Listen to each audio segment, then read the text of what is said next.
Deux volets dans ce grand angle. D'abord l'actualité. Où en est la menace terroriste 7 ans après les attentats du 13 novembre 2015 en France et, on vient d'en parler, près de 7 ans après les attaques du 22 mars 2016 à Bruxelles. Et puis dans un deuxième temps, y a-t-il, comme on l'entend, oui ou non, un travail de sape des frères musulmans pour, entre guillemets, islamiser les sociétés européennes? Avec nous pour en parler, Amélie Myriam Chély, bonsoir. Bonsoir. Soyez la bienvenue sur TV5 Monde. Vous êtes docteur en sociologie, spécialiste des idéologies islamistes. Avec nous également en direct de Florence, en Italie, Olivier Roy.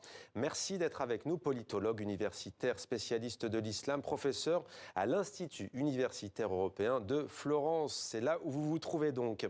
Amélie Myriam Chély, quel est aujourd'hui, selon vous, l'état de la menace djihadiste en France ou encore en Belgique, deux pays frappés il y a 7 ans? Alors, on a tendance en fait à concentrer toute son attention sur les périodes qui sont assez spectaculaires, c'est-à-dire les périodes d'attentats. Or, on a souvent tendance à l'oublier, le djihad ne consiste pas exclusivement en ces périodes spectaculaires. C'est-à-dire que toute la période prédicative, qui est une période de repli, de changement des stratégies, d'adaptation des stratégies aux circonstances auquel on est confronté, fait partie du djihad. C'est du djihad aussi.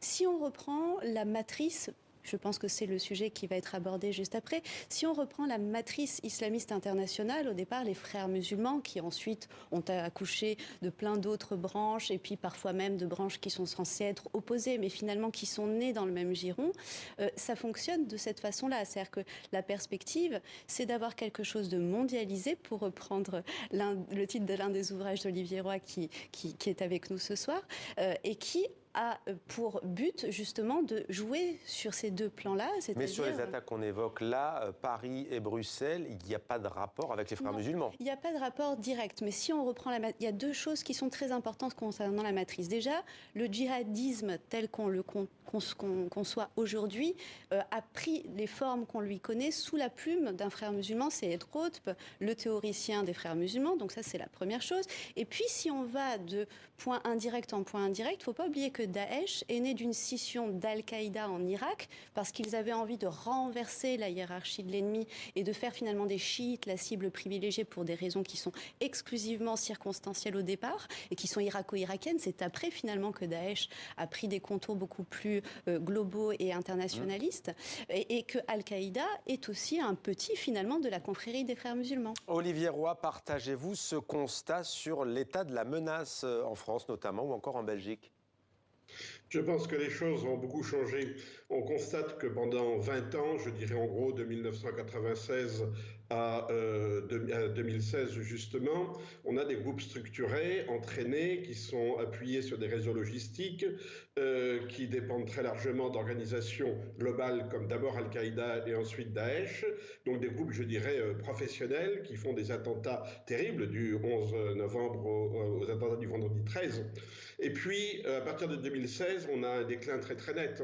Ce sont des individus qui ne sont plus dans un réseau, qui n'ont pas de logistique spécifique, qui utilisent des armes de fortune, des couteaux, un camion, des choses comme ça, qui de temps en temps font allégeance à Daesh, mais très souvent le lien est très ténu entre les deux. Donc en termes de recrutement, d'efficacité, on a un déclin et on sent très bien que le grand récit héroïque du djihad marche beaucoup moins maintenant chez les jeunes, ou certains jeunes, qu'il a pu marcher pendant 20 ans. Olivier Roy, il y a une phrase qui avait fait susciter un vif débat, notamment avec votre confrère, le chercheur Gilles Kepel, après les attentats du 13 novembre 2015. Vous aviez dit il ne s'agit pas de la radicalisation de l'islam, mais de l'islamisation de la radicalité. Est-ce que votre constat vaut toujours en 2022, après ce que vous venez de dire justement sur ces actions plutôt isolées ? Oui, parce qu'on voit que ceux qui sont passés à l'action, et pas seulement depuis d'ailleurs 2016, n'ont presque jamais un passé de recherche religieuse, d'études religieuses, un passé de salafi par exemple. Ce sont des gens qui passent très rapidement à l'action violente. Bon, au nom de l'islam, hein, ils sont musulmans, ils croient qu'ils vont aller au paradis, etc. Il n'y a aucun doute sur cette dimension islamique de leur action. Mais on sent qu'elle recouvre dans le fond une radicalisation violente et une fascination pour la violence, je dirais, qui est très claire, par exemple, dans celui qui a commis l'attentat de Nice. Donc c'est simplement ça que je voulais dire.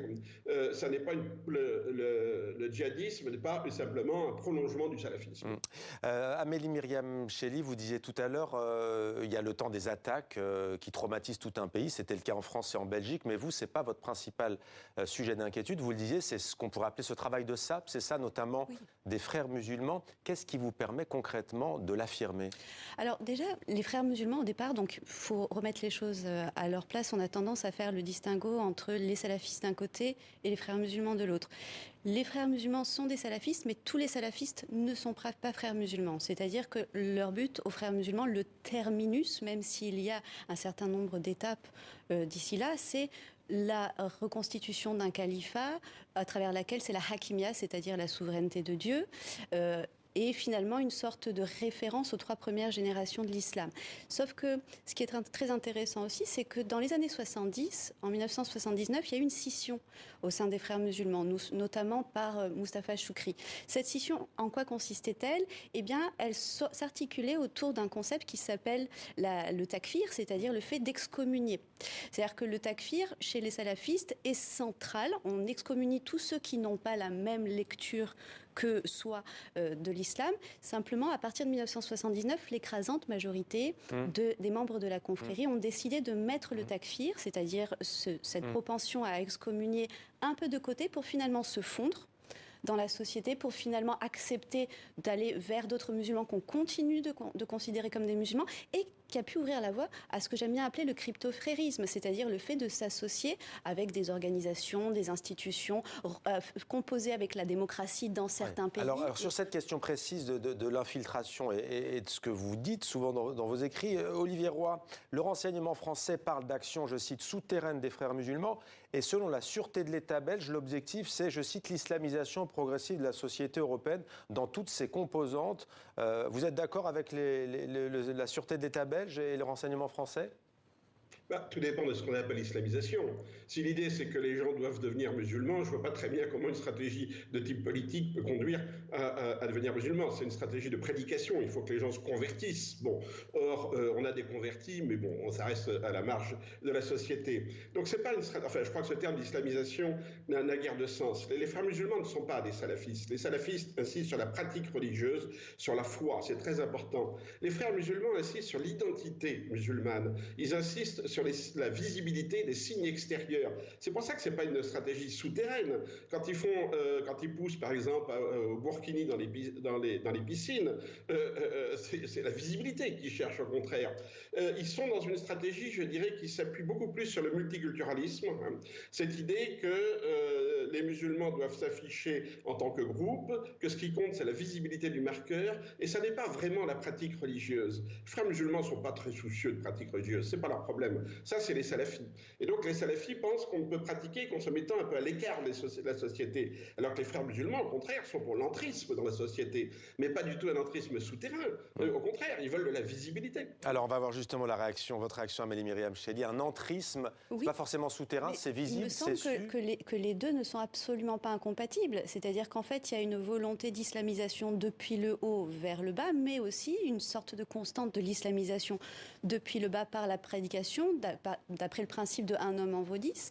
Il y a toujours cette façon de procéder. Et effectivement, quand on voit par exemple des chaînes type AJ+, qui viennent du Qatar, où on a côte à côte, quand on scrolle, comme on dit, des vidéos qui à la fois revendiquent le droit d'affirmer sa sexualité, son homosexualité ou autre, et puis à la fois le fait d'associer la question de la liberté au port du voile, c'est une façon finalement de rendre visible. Mais en dessous de ça, rien n'empêche qu'on ait cette envie de voir progresser par notamment le crypto-frérisme, c'est-à-dire des personnes qui ne sont pas forcément musulmanes, mais qui ont des centres d'intérêt communs avec la confrérie des frères musulmans, des personnes progresser pour que progressivement, en fait, un certain nombre de canaux reculent. Ouais, mais pour celles et ceux qui nous regardent, tout ça peut paraître abstrait. Selon vous, s'il y a entrisme, qui contrôle ça? D'où ça vient géographiquement, au niveau des têtes pensantes aussi? Qui sont ceux? Alors, c'est déjà structurel. C'est-à-dire que quand vous prenez les frères musulmans, leur djihad, c'est-à-dire leur combat pour que progressivement la chose avance,